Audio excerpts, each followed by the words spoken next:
ये कहानी है एक लालची मेकअप बेचने वाले की, जो अपनी चालाकी और बातों के जादू से गांव की औरतों को लूटने में माहिर था।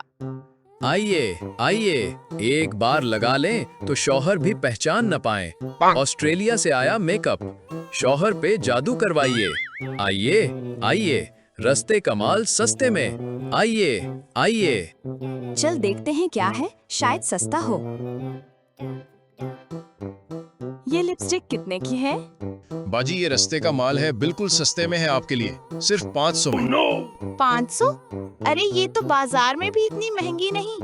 बाजी वो बाजार वाला माल मैंने भी देखा है, वो बिल्कुल अच्छा नहीं है। ये खास माल है, सीधा ऑस्ट्रेलिया से आया, हवाई जहाज में। और आखिरकार औरत उसकी चाल में फंस जाती है और वो खरीद लेती है यहाँ से। और दो लड़के उसे गौर से देख रहे थे। एक गुस्से में औरत आती है। ओ भाई, ये क्या लिपस्टिक दी थी, 1 घंटे में ही उतर गई।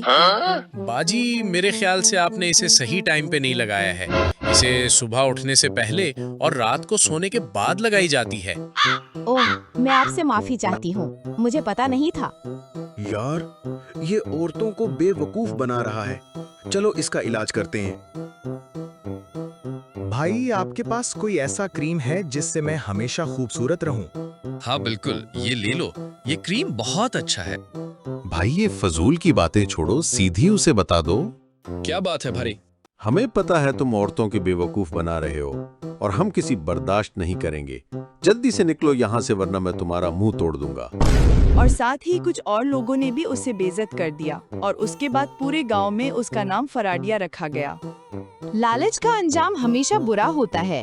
झूठ और धोखा वक्ती फायदा तो देख सकता है, लेकिन इज्जत एक बार गई तो वापस नहीं आती। सब्सक्राइब करें और सुने ऐसी ही मजीद दिलचस्प कहानियाँ जो आपको हंसाएं, सिखाएं और सोचने पर मजबूर करें। घंटी के बटन को भी दबाएं ताकि नई कहानी आते ही आपको फौरन पता चले।